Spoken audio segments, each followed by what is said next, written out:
सभी साथियों को नमस्कार और उम्मीद है आप सभी अच्छे होंगे। आज के इस वीडियो सेशन में हम लोग डिस्कस करने वाले हैं 17 अगस्त थर्ड शिफ्ट के सभी महत्वपूर्ण साइंस क्वेश्चन की। जी हां दोस्तों, कल के लाइव सेशन में हम लोगों ने 17 अगस्त फर्स्ट एंड सेकंड शिफ्ट के सभी महत्वपूर्ण क्वेश्चन की चर्चा करा था। दोस्तों आज के इस वीडियो सेशन से 17 अगस्त के ऑल शिफ्ट के जो साइंस क्वेश्चन पूछे गए हैं ग्रुप डी 2022 में, वो आपका पूरा का पूरा कंप्लीट हो जाएगा। साथ ही आपकी जानकारी के लिए बताना चाहूंगा कि इस सेशन का जो भी क्वेश्चन है सॉल्यूशन सहित पीडीएफ आपको हमारे टेलीग्राम ग्रुप से मिल जाएगी, जिसका लिंक इस वीडियो के नीचे डिस्क्रिप्शन में दिया हुआ है। आप वहां से जाकर के पीडीएफ को एक्सेस कर सकते हैं।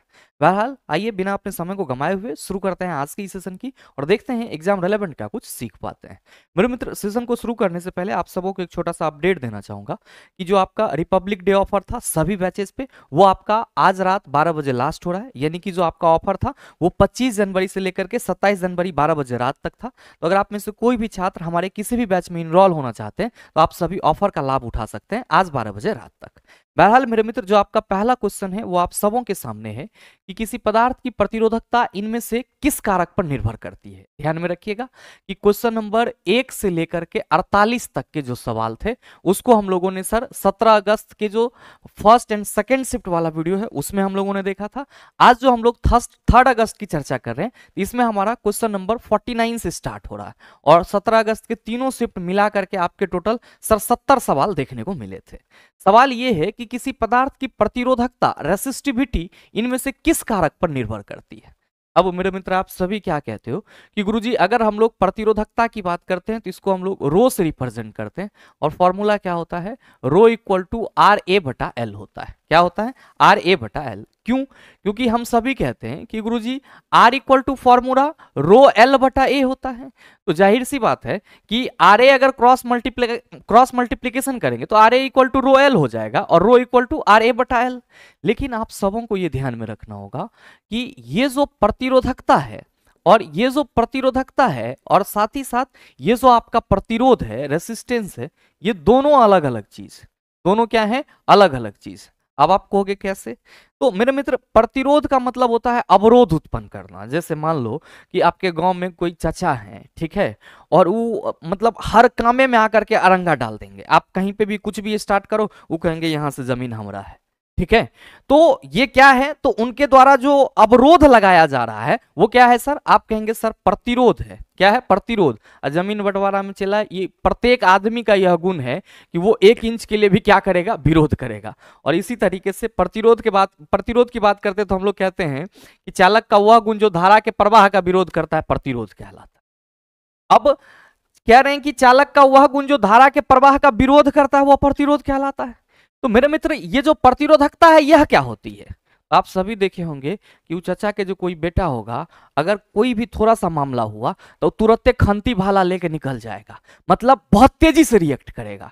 तो साधारण शब्दों में आप प्रतिरोधकता के बारे में ये कह सकते हैं कि किसी भी चालक पदार्थ के द्वारा धारा के प्रवाह का कितना तेजी से विरोध किया जा रहा है, कितना जल्दी लाठी भाला फोर्सा लेके निकला जा रहा है, उसको हम लोग क्या कहेंगे? प्रतिरोधकता यानी कि रेसिस्टिविटी कहेंगे। मतलब कोई भी पदार्थ अपने से होकर के धारा के प्रवाह का जो विरोध करेगा वो प्रतिरोध कहलाएगा। लेकिन किसी भी चालक तार के द्वारा कितना तेजी से प्रतिरोध किया जाएगा या कितना तेजी से धारा का विरोध किया जाएगा, ये क्या कहलाएगा? प्रतिरोधकता। अब इस दोनों में अंतर ये है कि प्रतिरोध जो है वो किस किस चीज पर डिपेंड करती है। तो सर प्रतिरोध चालक तार के लंबाई पर डिपेंड करती है, यानी कि लेंथ पर डिपेंड करती है। क्रॉस सेक्शन एरिया पर डिपेंड करती है। किस पर डिपेंड करती है? क्रॉस सेक्शन एरिया पे। और साथ ही हम लोग क्या कहते हैं कि गुरुजी इसीलिए R is directly proportional to the L और inversely proportional to the cross section area A होता है। लेकिन ये जो आपका प्रतिरोधकता है ये किस पे डिपेंड करती है? तो आप सभी ध्यान में रखेंगे, प्रतिरोधकता केवल चालक के प्रकृति एवं ताप पर निर्भर करता है। चालक के प्रकृति एवं ताप पर निर्भर करता है। और मेरे मित्र, जो आपका प्रतिरोध है ये चालक के लंबाई पे भी डिपेंड करता है, क्रॉस सेक्शन एरिया पे भी डिपेंड करता है, टेम्परेचर पे भी डिपेंड करता है और चालक के मटेरियल पे भी डिपेंड करता है। लेकिन प्रतिरोधकता केवल और केवल चालक के प्रकृति और टेम्परेचर पे डिपेंड करता है। तो सवाल आपसे वही है कि किसी पदार्थ की प्रतिरोधकता इनमें से किस कारक पर निर्भर करती है? आप कहेंगे रेसिस्टिविटी अनुप्रस्थ काट के क्षेत्रफल पर नहीं करेगी, जबकि सर रेसिस्टिविटी टेम्परेचर पे करेगी, लंबाई पे नहीं करेगी, प्रतिरोध पे भी नहीं करेगी। सही आंसर ऑप्शन नंबर बी हो जाएगा। परेशान मत होना कि गुरुजी रो इक्वल टू आर ए बटा एल लिख रहे हैं, इसके फॉर्मूला में आर आ रहा है, तो क्या इस पे ये डिपेंड करेगा? बिल्कुल नहीं, कभी नहीं। हमेशा ध्यान में रखेंगे कि प्रतिरोधकता किसी भी चालक का वह गुण है जो ये बता रहा है कि उसके द्वारा धारा के प्रवाह का कितना तेजी से विरोध किया जा रहा है। तो इस चीज को आप समझेंगे। नेक्स्ट सवाल क्वेश्चन नंबर 50 आप सबों के सामने है। निम्नलिखित में से कौन सी विद्युत ऊर्जा की वाणिज्यिक इकाई है? कैलोरी, वाट सेकंड, किलोवाट घंटा, जूल। बताओ बनेगा चला? क्या कहोगे कि गुरुजी हम 100% बनेगा। वाणिज्यिक इकाई कॉमर्शियल यूनिट की बात की जा रही है, उसमें भी किसका सर? ऊर्जा का। तो आप लोगों ने कई बार इसको पढ़ा होगा कि जो आपका ऊर्जा है इसका कॉमर्शियल यूनिट किलोवाट घंटा होता है, जिसको हम लोग KWH से रिप्रेजेंट करते हैं। चला जी 1 kWh इक्वल टू क्या होगा? आप कहेंगे 3.6 इंटू 10⁻6 जूल हो जाएगा। और अगर हम लोग 1 kWh की बात करेंगे तो आप क्या कहेंगे कि गुरुजी इसी को हम लोग एक यूनिट कहते हैं। इसको ही क्या बोला जाता है? आप कहेंगे एक यूनिट बोला जाता है। और मेरे मित्र जब इसको एक यूनिट कह रहे हैं तो एक यूनिट में कितना जूल ऊर्जा होगा? आप कहेंगे 3.6 इंटू 10⁻6 जूल। क्वेश्चन नंबर 51 पूछा जा रहा है कि गाढ़ कोशिकाएं डैश प्रक्रिया में शामिल है? वाष्पीकरण, परिसंचरण, भोजन का परिवहन, उष्ण गतिशीलता यानी कि थर्मोडायनामिक्स। क्या होगा इसका आंसर? आप सभी कहेंगे कि गुरुजी ये जो गार्ड सेल है ये स्टोमाटा के अंदर होता है, और स्टोमाटा का बंद होना और क्लोज होना ये किसके द्वारा ऑपरेट किया जाता है? सर इसी गार्ड सेल यानी कि रक्षक कोशिका के द्वारा ऑपरेट किया जाता है। और हम सबों को मालूम है कि पौधे के शरीर से जल जो है वो वाष्प के रूप में बाहर निकलता है, जिसको वाष्प उत्सर्जन कहते हैं। क्योंकि पौधे के शरीर से जल वाष्प के रूप में बाहर निकलता है तो यहाँ पे वाष्प का भी फॉर्मेशन हो रहा है, तो हम ये कहेंगे सर वाष्पीकरण हो रहा है। तो आप वाष्पोत्सर्जन को अकॉर्डिंग टू दिस क्वेश्चन वाष्पीकरण भी कह सकते हैं। और मेरे मित्र याद रखिएगा कि ये वाष्पीकरण की प्रक्रिया पौधे के रंध्र के द्वारा भी होता है, और पौधे के रंध्र के थ्रू जो आपका ट्रांसपीरेशन या आप कह सकते हो इवोपरेशन की प्रोसेस होती है उसको ऑपरेट कौन करेगा? आप कहेंगे सर ये गार्ड सेल। तो सही आंसर हमारा ऑप्शन नंबर ए हो जाएगा। अच्छा, पौधे में भी परिसंचरण होगा या आप कह सकते हो संवहन होगा। और आप सबों को मालूम है कि पौधे में भोजन के परिवहन के लिए कौन रिस्पॉन्सिबल होता है? आप कहेंगे फ्लोएम रिस्पॉन्सिबल होता है। और पौधे में जल और खनिज के परिसंचरण के लिए, जल एवं खनिज लवण के संवहन के लिए, जल एवं खनिज के संवहन के लिए कौन रिस्पॉन्सिबल होता है? आप सभी कहेंगे गुरुजी जाइलम रिस्पॉन्सिबल होता है। कौन? जाइलम रिस्पॉन्सिबल होता है। और जाइलम और फ्लोएम आपस में मिलकर के क्या करते हैं? संवहन बंडल का निर्माण करते हैं। नेक्स्ट क्वेश्चन नंबर 52 पूछा जा रहा है कि कार के रियर व्यू दर्पण के रूप में प्रयुक्त एक उत्तल दर्पण की फोकस दूरी 2 मीटर है। यदि कोई बस दर्पण से 3 मीटर की दूरी पर स्थित है तो उसका प्रतिबिंब कहां बनेगा? मेरे मित्र उत्तल दर्पण की बात की जा रही है। अब उत्तल दर्पण की फोकस दूरी कितनी है? सर जी 2 मीटर। और यहाँ पे जो बस है वो क्या है? तो आप कहेंगे बस ही का प्रतिबिंब बन रहा है, तो बस हमारा वस्तु की तरह कार्य करेगा। कितनी दूरी पर? 3 मीटर की दूरी पर। प्रतिबिंब कहां बनेगा ये पूछा जा रहा है। Mirror formula 1/f equal to 1/v plus 1/u लगाएंगे। 1/2 इक्वल टू 1/v प्लस 1/-3 हो जाएगा। और प्लस माइनस तो माइनस ही होगा, तो 1/2 इधर माइनस है तो आप कहेंगे सर प्लस से हो जाएगा। 1/v 3 दूना 6 और 3 दूना 6, आप कहेंगे 1/v 5/6 इक्वल टू 1/v। और आप सभी कहेंगे 5v equal to 6, v equal to 6/5। और मेरे मित्र ये क्या हो जाएगा? 1.2 मीटर। अब ध्यान दीजिएगा कि चूंकि प्रतिबिंब दूरी हमारा धनात्मक है तो उत्तल दर्पण जो होगा वो हमारा कुछ इस तरीके से होगा, और ये उत्तल दर्पण का ध्रुव हुआ। और कोई भी वस्तु किस दर्पण में कोई भी दूरी मापेंगे तो दर्पण के ध्रुव से। वस्तु 3 मीटर की दूरी पर रखी हुई है, मतलब वस्तु यहां रखी हुई है, और प्रतिबिंब बन रहा है 1.2 मीटर की दूरी पर। प्रतिबिंब कहां बन रहा है? 1.2 मीटर की दूरी पर। तो ध्रुव से उसकी दूरी होगी 1.2 मीटर। कहां? तो आप कहेंगे गुरुजी प्रतिबिंब दूरी धनात्मक है, इसीलिए जो प्रतिबिंब बनेगा वो दर्पण के पीछे बनेगा। कितना दूरी पर? 1.2 मीटर पर। पहले ऑप्शन में है कि दर्पण के सामने 1.2 मीटर की दूरी पर, बिल्कुल नहीं होगा। दर्पण के सामने 0.83 मीटर की दूरी पर, नहीं। दर्पण के पीछे 1.2 मीटर की दूरी पर, बिल्कुल सही है। अगला क्वेश्चन नंबर 53 आपसे पूछा जा रहा है, निम्नलिखित में से कौन सा ब्लीचिंग पाउडर का उपयोग नहीं है? पहला ऑप्शन है पेयजल को कीटाणु मुक्त बनाना, दूसरा है सोडा एसिड अग्निशामकों में, तीसरा है कई रासायनिक उद्योगों में ऑक्सीकरण अभिकर्मक के रूप में, और चौथा है केक बेकिंग हेतु। सवाल आपसे यह पूछा जा रहा है कि इन चारों में से कौन सा ब्लीचिंग पाउडर का उपयोग नहीं? आप सभी क्या कहेंगे कि गुरुजी जब शुष्क कैल्शियम हाइड्रोक्साइड के ऊपर से क्लोरीन गैस प्रवाहित की जाती है तब कैल्शियम ऑक्सीक्लोराइड यानी कि ब्लीचिंग पाउडर का निर्माण होता है। और इस ब्लीचिंग पाउडर का उपयोग हम लोग कहाँ करते हैं, पेयजल को कीटाणु मुक्त बनाने के लिए करते हैं। और साथ ही साथ इसका उपयोग कई जगहों पे सर कई रासायनिक उद्योग में ऑक्सीडाइजिंग एजेंट के रूप में भी होता है। लेकिन यहां पे जो कहा जा रहा है कि सोडा एसिड अग्निशामकों में इसका उपयोग किया जाता है, ये मेरे मित्र ब्लीचिंग पाउडर का उपयोग नहीं है। सोडा एसिड फायर एक्सटिंग्विशर में बेकिंग सोडा का इस्तेमाल किया जाता है और यहाँ पे केक बेकिंग कहा जा रहा है, तो यहाँ पे भी सर जो ब्लीचिंग पाउडर है उसका उपयोग नहीं होता है। तो आपके ऑप्शन में है 3 2 1, तो आप सभी क्या कहेंगे कि गुरुजी जो हमारा 2 है यहां पे भी ब्लीचिंग पाउडर का उपयोग नहीं होता है और साथ ही साथ जो 4 है यहां पे भी ब्लीचिंग पाउडर का उपयोग नहीं होता है। तो हमें क्या करना होगा सर, यहां पे एक ऑप्शन सुधारना होगा और 4 के साथ यहां पे हमें क्या मेंशन कर देना होगा सर, 2 भी, और राइट आंसर हमारा क्या हो जाएगा, ऑप्शन नंबर बी हो जाएगा। कि जो हमसे सवाल पूछा जा रहा है कि निम्न में से ब्लीचिंग पाउडर का उपयोग नहीं है, तो सोडा एसिड अग्निशामक में और केक बेकिंग में इसका उपयोग नहीं किया जाता है। नेक्स्ट क्वेश्चन नंबर 54 आपसे पूछा जा रहा है कि एक गर्भ निरोधक तकनीक जो गर्भाशय के भीतर शुक्राणुओं के फैगोसाइटोसिस को बढ़ाती है वह कौन सी है? कंडोम का उपयोग, कॉपर टी का उपयोग, सर्जरी, गर्भ निरोधक गोलियों का उपयोग। मेरे मित्र फैगोसाइटोसिस का मतलब क्या होता है? फैगोसाइटोसिस का मतलब होता है जर्म कोशिका को नष्ट करना, या आप कह सकते हो कि सूक्ष्म कोशिका को मतलब डिस्ट्रॉय कर देना, बर्बाद कर देना।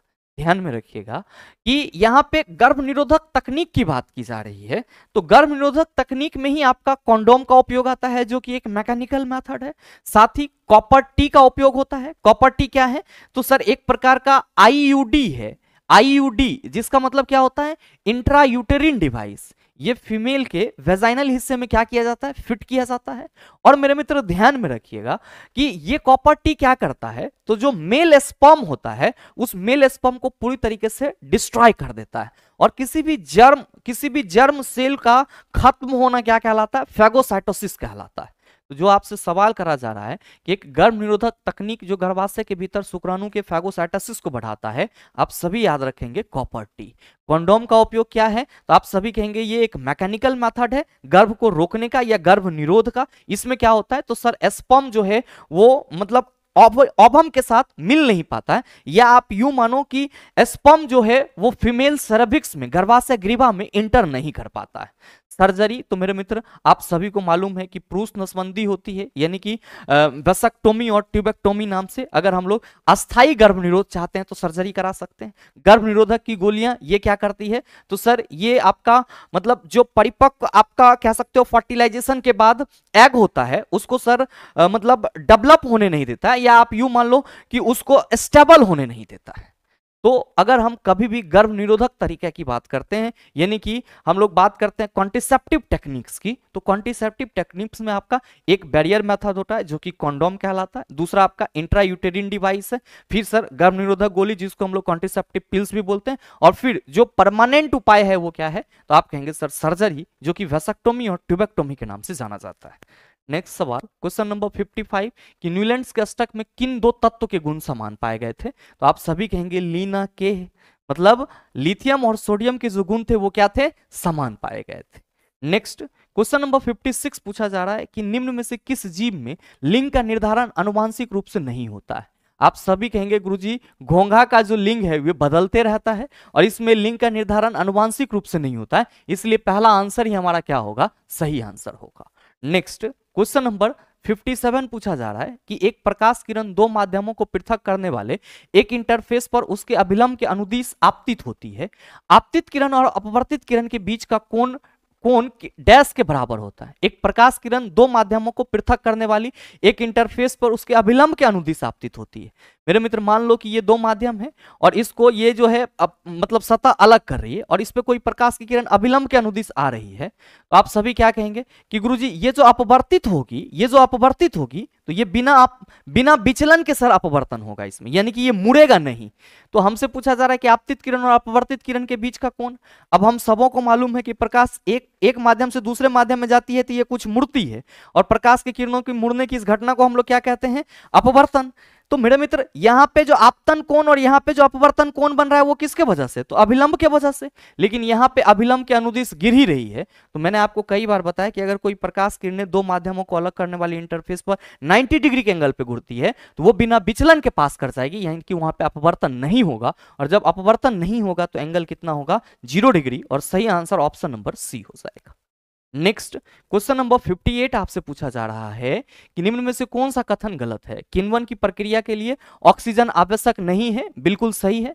फर्मेंटेशन जब ईस्ट में होता है, फर्मेंटेशन जब ईस्ट में होता है तो वो किसके उपस्थिति में होता है, सॉरी किसके अनुपस्थिति में होता है, आप कहेंगे ऑक्सीजन के अनुपस्थिति में होता है। That's why we can say that during the process of fermentation, during the process of fermentation oxygen are not required, मतलब ऑक्सीजन की आवश्यकता नहीं होती है किण्वन के द्वारा। अब श्वसन के प्रथम चरण में पार्विक अम्ल का निर्माण होता है, बिल्कुल सही है। ग्लूकोज जो है वो कोशिका द्रव में पहले किस में बदलता है, पार्विक एसिड में बदलता है, ये बात भी सही है। अब श्वसन के प्रथम चरण में ग्लूकोज का विघटन होता है, ये बात भी सही है कि श्वसन के प्रथम चरण में कोशिका द्रव में ग्लूकोज किस में टूटता है, पार्विक एसिड में टूटता है। अब मेरे मित्र फिर है कि माइटोकॉन्ड्रिया में ऑक्सीजन की सहायता से एसिटिक अम्ल का निर्माण होता है, यह बात बिल्कुल ही गलत है। और आपको यही चूज करना था कि निम्न में से कौन सा कथन गलत है। आप सभी कहेंगे ऑप्शन नंबर डी गलत है।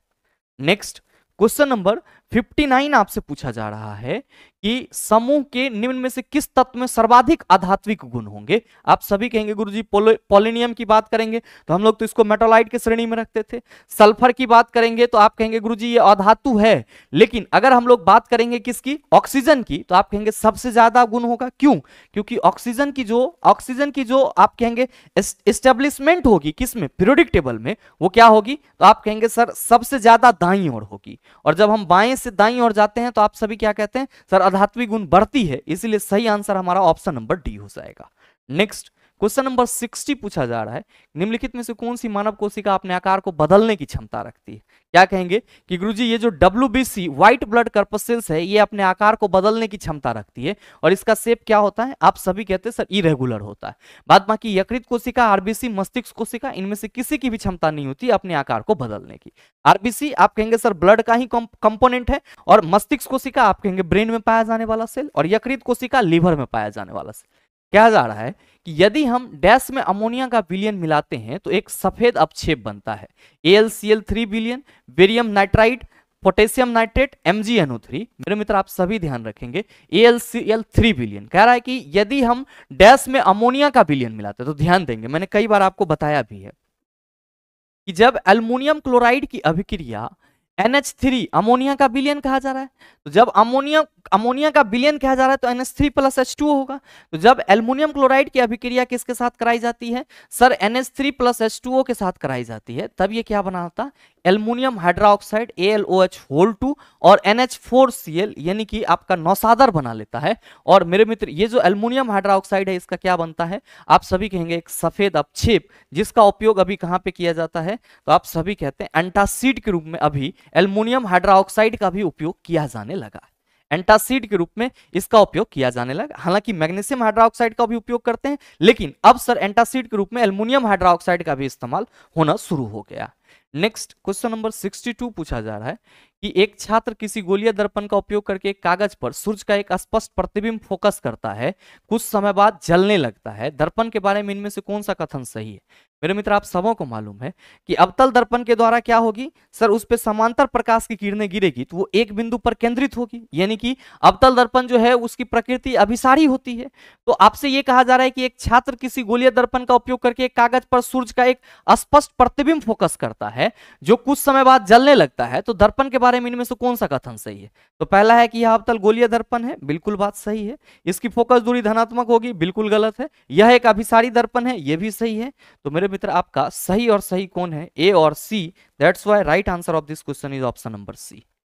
अवतल दर्पण की फोकस दूरी ऋणात्मक होती है, इसीलिए मेरे मित्र ऑप्शन नंबर बी क्या होगा, नहीं होगा। नेक्स्ट क्वेश्चन नंबर 63 आपसे पूछा जा रहा है कि चुंबकीय क्षेत्र के लंबवत स्थित कुंडली की गति के कारण उसमें प्रेरित धारा की दिशा निर्धारित करने के लिए इसमें से किस नियम का उपयोग किया जाता है। प्रेरित धारा की दिशा आप कहेंगे गुरुजी फ्लेमिंग के राइट हैंड रूल से पता चलेगा। सही आंसर हमारा ऑप्शन नंबर ए हो जाएगा। मैक्सवेल का कॉर्कस्क्रू नियम आप सभी कहेंगे सीधी धारावाही चालक से, सीधी धारावाही चालक में या सीधी धारावाही चालक से उत्पन्न चुंबकीय क्षेत्र की दिशा को बताएगा, उत्पन्न चुंबकीय क्षेत्र की दिशा को बताएगा। और मेरे मित्र याद रखिएगा कि यहां पे जो दाएं हाथ का अंगुष्ठ नियम कहा जा रहा है, तो मैक्सवेल के नियम को ही हम लोग क्या कहते हैं, दाएं हाथ का अंगुष्ठ नियम। और फ्लेमिंग का बाएं हाथ का नियम जो है, इससे किसका पता चलता है सर, बल की दिशा का पता चलता है। किसका, बल की दिशा का पता चलता है। नेक्स्ट क्वेश्चन नंबर 64 आपसे पूछा जा रहा है कि निम्नलिखित रासायनिक अभिक्रिया के लिए संतुलित अभिक्रिया कौन सी है। अभिक्रिया बेरियम सल्फेट और एल्युमिनियम क्लोराइड के बीच हो रही है और आपका प्रोडक्ट बेरियम क्लोराइड और एल्युमिनियम सल्फेट का निर्माण हो रहा है। और ऐसे सवाल मैंने आपको कई बार कराया है और मैं चाहता हूं कि इस क्वेश्चन का सही आंसर क्या होगा नीचे कमेंट करके आप सभी जरूर बताएं। बहरहाल जो अगला सवाल है आप सबों के सामने वो है क्वेश्चन नंबर 65, निम्नलिखित में से कौन सी स्थितियां संभव है। चुंबकीय बल रेखाएं एक दूसरे के समांतर हो सकती है, बिल्कुल स्थिति संभव है। क्यों, क्योंकि जब भी हम चुंबकीय क्षेत्र रेखा की बात करते हैं तो आप सभी कहते हैं कि ये नॉर्थ पोल से निकलती है और साउथ पोल पे जाती है, नॉर्थ पोल से निकलती है और साउथ पोल पे जाती है। ये चुंबकीय क्षेत्र रेखाएं कभी भी एक दूसरे को इंटरसेक्ट नहीं करती है, तो जाहिर सी बात है कि चुंबकीय बल रेखाएं एक दूसरे के क्या होगी, समांतर हो सकती है। कह रहा है कि चुंबकीय बल रेखाएं सकेंद्रित वृत्त हो सकती है, बिल्कुल हो सकती है। जब किसी सीधी धारावाही चालक तार से विद्युत धारा प्रवाहित हो तब जो इसका चुंबकीय क्षेत्र होगा वो कुछ इस तरीके से होगा। और ये जो वृत्ताकार मार्ग देख रहे हैं इन सभी के लिए एक ही सेंटर बिंदु है। तो जब विद्युत धारा किसी सीधी धारावाही चालक तार से प्रवाहित हो रही होती है तब उस सीधी धारावाही चालक से प्रवाहित धारा के चलते जो क्षेत्र उत्पन्न होता है वो क्या होता है, चुंबकीय क्षेत्र उत्पन्न होता है वो क्या होता है, सकेंद्रित वृत्त होता है। तो आपका ये ऑप्शन भी संभव है। फिर कह रहा है कि चुंबकीय बल रेखाएं एक दूसरे को प्रतिच्छेद कर सकती है, कभी नहीं कर सकती है। तो जो सवाल पूछा गया कि निम्नलिखित में से कौन सी स्थितियां संभव है, आप कहेंगे केवल ए और बी, इसीलिए सही आंसर ऑप्शन नंबर सी हो जाएगा। नेक्स्ट क्वेश्चन नंबर 66 आपसे पूछा जा रहा है कि मानव वृक्क में वृक्काणु के नलिकानुमा भाग द्वारा आरंभिक निस्यंद से इनमें से किन पदार्थों का चयनात्मक अवशोषण कर लिया जाता है। लवण, ग्लूकोज, वसा और जल, ग्लूकोज, जल, अमीनो अम्ल और प्रोटीन, ग्लूकोज, जल, लवण और अमीनो अम्ल, जल, ग्लूकोज, लवण और प्रोटीन। मेरे मित्र आप सबों को मालूम है कि आपके किडनी में जो फिल्ट्रेशन की प्रक्रिया होती है उसमें 3 महत्वपूर्ण स्टेप होते हैं। पहला होता है ग्लोमेरुलर फिल्ट्रेशन, जिसमें उच्च दाब पर जो रक्त है उसका फिल्ट्रेशन होता है। फिर होता है ट्यूबुलर रीअब्जॉर्प्शन, जिसमें सर जो फिल्टर्ड मटेरियल होते हैं उसमें से जरूरी और उपयोगी पदार्थ होते हैं उसको अवशोषित किया जाता है। और उस जरूरी और अवशोषित पदार्थ में कौन होते हैं सर, ग्लूकोज, जल, लवण और अमीनो अम्ल होते हैं। तो जो आपसे सवाल पूछा जा रहा है उसका सीधा सा आंसर क्या होगा, ऑप्शन नंबर सी हो जाएगा। नेक्स्ट क्वेश्चन नंबर 67 आपसे पूछा जा रहा है कि दी गई द्विविस्थापन अभिक्रिया में ए और बी के स्थान पर क्रमशः क्या होगा। अभिक्रिया सर अभिक्रिया ए और बी के बीच हो रही है और प्रोडक्ट आपका सिल्वर ब्रोमाइड और पोटेशियम नाइट्रेट है। तो आप सभी क्या कहेंगे कि गुरुजी ये अभिक्रिया जो है हमारा सिल्वर नाइट्रेट AgNO3 और फिर KBr यानी कि पोटेशियम ब्रोमाइड के बीच होगी और क्या बनेगा, आप कहेंगे AgBr प्लस KNO3 बनेगा, AgBr प्लस KNO3। तो सही आंसर आप कहेंगे ऑप्शन नंबर ए हो जाएगा। नेक्स्ट क्वेश्चन नंबर 68 पूछा जा रहा है कि रासायनिक समीकरण को संतुलित करने की आवश्यकता क्यों पड़ती है। स्थिर अनुपात के नियम को संतुष्ट करने के लिए, आप कहेंगे बिल्कुल नहीं। द्रव्यमान संरक्षण के नियम को संतुष्ट करने के लिए, बिल्कुल सही है। सही आंसर हमारा क्या होगा, ऑप्शन नंबर बी हो जाएगा। किसी भी रासायनिक अभिक्रिया को हम लोग इसलिए संतुलित करते हैं ताकि मेरे मित्र द्रव्यमान संरक्षण नियम का पालन हो सके। क्यों, क्योंकि द्रव्यमान संरक्षण नियम कहता है कि रासायनिक अभिक्रिया से पहले और रासायनिक अभिक्रिया के बाद अभिकारक और प्रतिफल का द्रव्यमान संरक्षित होता है, यानी कि कंजर्व होता है। नेक्स्ट क्वेश्चन नंबर 69 आपसे पूछा जा रहा है कि गहरे समुद्र में पानी का रंग नीला किसके कारण दिखाई पड़ता है। आप सभी कहेंगे प्रकाश के प्रकीर्णन के चलते दिखाई पड़ता है। प्रकाश का अपवर्तन, प्रकाश का एक माध्यम से दूसरे माध्यम में जाने पर मुड़ जाना प्रकाश का अपवर्तन कहलाता है। परावर्तन bouncing back of light rays है। वर्ण विक्षेपण, आप कहेंगे प्रकाश का 7 रंगों में टूटना है।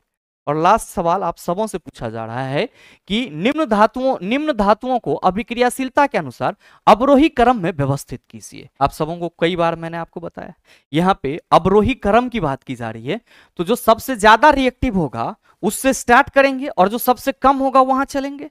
आपको यहाँ पे जो धातु दिए हुए हैं वो potassium, sodium, zinc, copper, Hg और Ag हैं। क्या कहोगे कि गुरुजी इसमें सबसे ज्यादा रिएक्टिव हमारा पोटेशियम है, उससे कम सोडियम, और फिर उससे कम जिंक, और जिंक से कम कॉपर, कॉपर से भी कम आप कहेंगे Hg, और Hg से भी कम आप कहेंगे Ag। तो सही आंसर ऑप्शन नंबर सी हो जाएगा। तो मेरे मित्र ये आपका मतलब 17 अगस्त के थर्ड शिफ्ट का सभी क्वेश्चन था, और कल वाले सेशन और आज के इस सेशन से 17 अगस्त के टोटल जितने भी शिफ्ट हुए थे 3 शिफ्ट में जो भी क्वेश्चन थे उन सभी को आपने डिस्कस कर लिया है, और मेरे ख्याल से आप सबों को तैयारी भी इसी के अनुरूप करनी चाहिए। अगर आपको वीडियो अच्छा लगा तो वीडियो को लाइक कीजिएगा, ज्यादा से ज्यादा अपने दोस्तों के साथ शेयर कीजिएगा, और अगर आप चैनल पर नए हैं तो सब्सक्राइब करके बेल आइकन दबा लीजिएगा ताकि इस तरह के एग्जाम रिलेवेंट वीडियो का नोटिफिकेशन सबसे पहले आपके पास पहुंचे और आप उसको सबसे पहले देख पाओ। मिलते हैं फिर अगले सेशन में, तब तक के लिए best of luck. Thank you, have a nice day.